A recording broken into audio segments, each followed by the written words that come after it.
இன்றைய தியானம். பெருமை வேண்டாம். பெருமை உள்ளவனுக்கு தேவன் எதிர்த்து நிற்கிறார் என்பதன் விளக்கம் என்னவென்றால், பெருமை குணம் கொண்டவர்களுக்கு தேவன் கிருபை அளிக்க மாட்டார், மாறாக அவர்களை எதிர்க்கிறார். இதன் பொருள், பெருமை உள்ளவர்களுக்கு தேவன் பக்க பலமாக இருக்க மாட்டார், மாறாக அவர்களுக்கு எதிராக இருப்பார். தாழ்மை உள்ளவர்களுக்கு தேவன் கிருபை அளிக்கிறார் என்பது வேதாகமத்தில் உள்ள வாசகம். பெருமை அகந்தையும் மனமேட்டிமையும் கொண்ட ஒரு குணம். தன் சொந்த திறமைகளையோ அல்லது செயல்களையோ பெரிதாக கருதி மற்றவர்களை இழிவாக பார்க்கும் அல்லது தாழ்வாக மதிக்கும் மனநிலை இது. இது தேவன் பெருமை உள்ளவர்களுக்கு ஆதரவாக இருக்க மாட்டார். தேவன் அவர்களுக்கு கருணையோ அல்லது உதவியோ செய்ய மாட்டார், மாறாக அவர்கள் செய்யும் செயல்களை தடுப்பார் அல்லது அவர்களுக்கு எதிராக நிற்பார். பெருமைக்கு எதிர்குணமான தாழ்மை உள்ளவர்களுக்கு தேவன் கிருபை அளிக்கிறார். அதாவது, தாழ்மையுடன் இருப்பவர்களை தேவன் நேசிப்பார், அவர்களுக்கு ஆதரவாக இருப்பார், அவர்களுக்கு கருணை காட்டுவார்.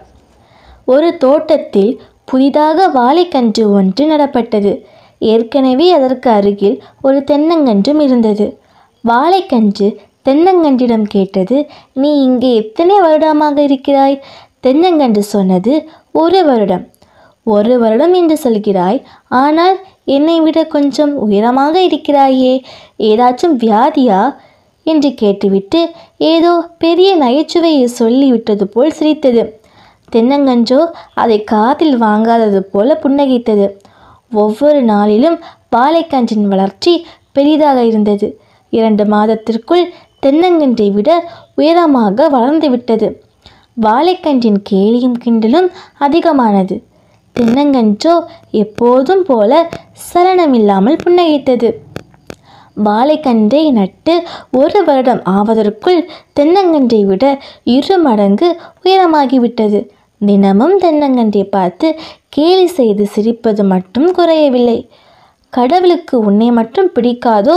ஒரு லெவலுக்கு மேலே வளர விடாமல் தட்டியே வச்சிருக்காரே.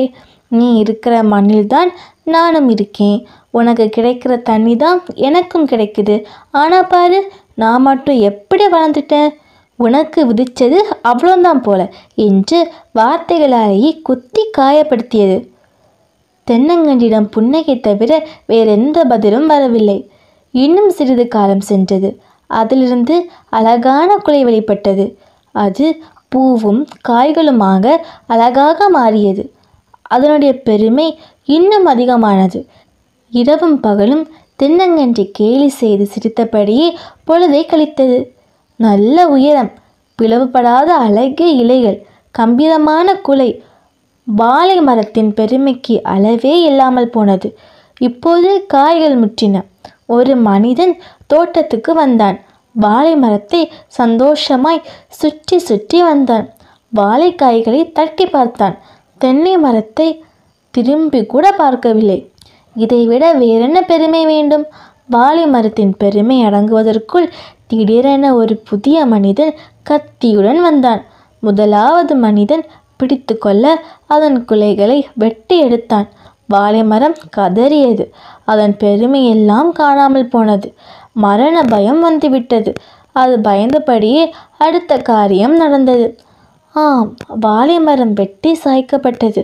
1 வருட காலத்து ஆட்டம் முடிவுக்கு வந்தது. துண்டு துண்டாக வெட்டப்பட்டு தோலுரிக்கப்பட்டது. தென்னை மரம் இன்னும் பழையபடியே புன்னகைத்து கொண்டிருந்தது. அதன் புன்னகைக்கு என்ன அர்த்தம் என்பது இப்போது வாழை மரத்துக்கு புரிந்தது. ஒவ்வொரு நாளும் நமக்கும் எத்தனை கேலிகள் இது போல! கவலைப்பட வேண்டாம். வேகமாக வளர்வதெல்லாம் வேகமாகவே காணாமல் போகும்.